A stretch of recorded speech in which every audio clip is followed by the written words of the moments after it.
Hey actors, Wendy, Alane, Wright, the Hollywood talent manager in LA.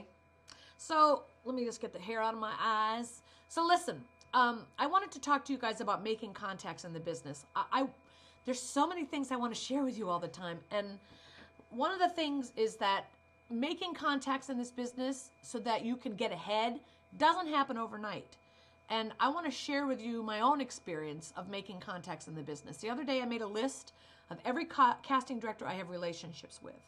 And I want you to know that it's not just actors that have to build relationships. I mean, agents have to build relationships. Managers have to build relationships. Casting directors build relationships with actors. You know, I build relationships with managers and agents and casting directors and other people that can hire my clients or represent my clients, that will see my clients for auditions. So I have to spend a lot of time building relationships. So one of the things I do, because I got real smart a few years ago and said, where are the majority of agents? They go to showcases in LA. And so I will go to showcases in LA and I will get to know those agents.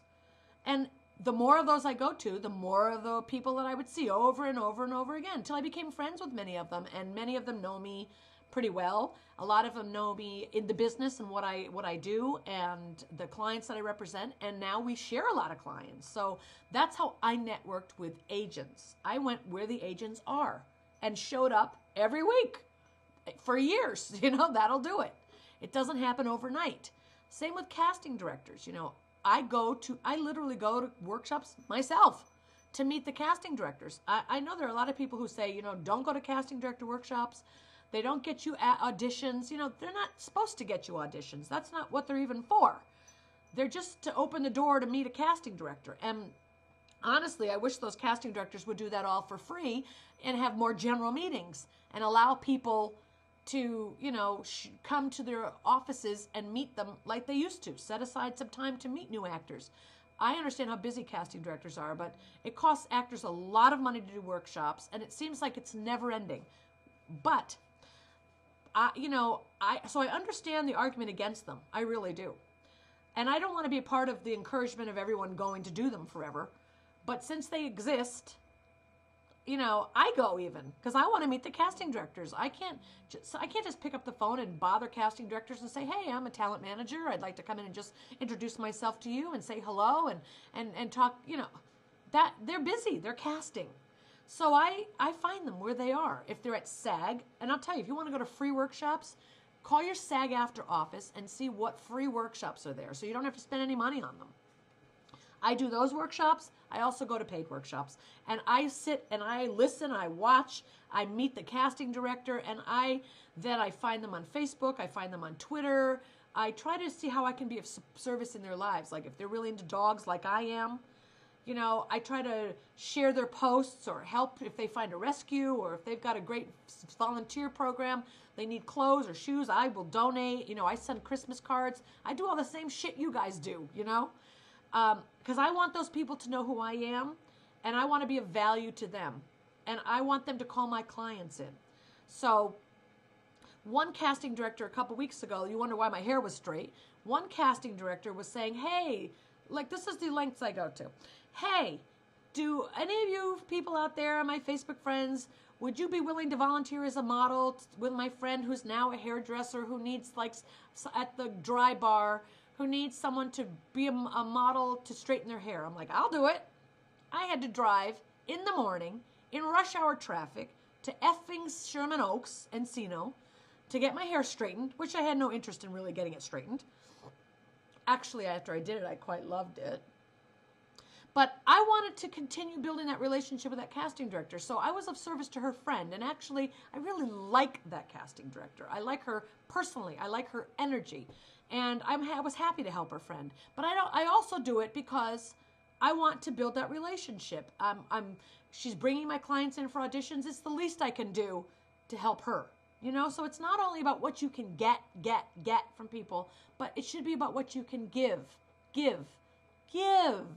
to people. Every month I go down to Skid Row and I bring clothes and food and water to the homeless. And I have agents that drop donations off at my door so I can take it down to Skid Row. I have actors, I have parents, I have clients who do that. You know, they want to help. Probably they want to get in, they want to be able to do good things in the world, and I'm able to create an opportunity for them to be of service. I'm just saying this world is really interconnected.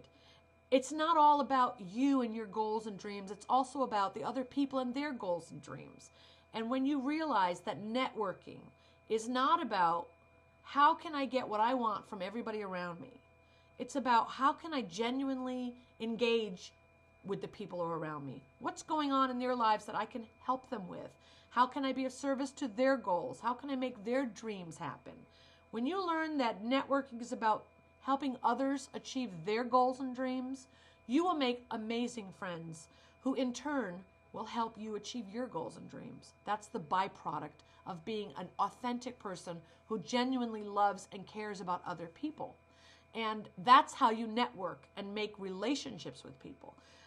And it takes years to build those relationships. Think about how long it's taken to build relationships with your friends, the ones that you trust.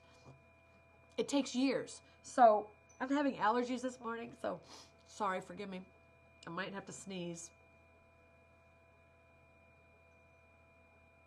Yeah.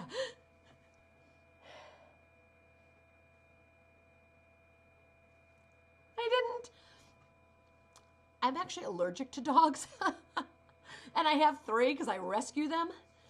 And if I don't put my face in their face, I'm pretty okay. But sometimes they're so cute, I have to put my face in their face. And then I get all allergic and stuff. Anywho, I just want you to get the point that, read books about networking. It's always about how you can contribute, not about what you can take. So if you're a taker, you're not going to get very far in this business. This is show business, okay? So show is half of the problem, or half of the, what the hell is the word I'm looking for? Whatever, that's half of it. And then business is the other half. And part of business is learning how to be a good marketer, how to be a good networker. And that is your responsibility to learn that, okay? The show is you developing your talent and getting the right teachers and getting, really skilled at being an actor. And the business is making sure you present yourself like a professional, have a great demo reel, headshot, resume, and network. So read a couple books. There's a book called How to Win Friends and Influence People by Dale Carnegie. Great books. Read books about networking. That's what you need to do, okay? So I wanted to just tell you that it's not just you who has to learn how to network, okay? When I started my business, I had to learn how to network. All of us are networking. I go to all these workshops and events and parties, and I talk to agents and managers and casting directors all the time. And we're all there networking. We're there increasing our relationships. They help each other out. We are all involved in each other's lives. So you got to be that same way, okay? I love you guys. Hope this was helpful. If it was, subscribe to my channel. Post down below your questions. Find me on Facebook and Secrets of a Hollywood Talent Manager as my page on Facebook. Find me there. Tell me how you're doing. Talk to you later.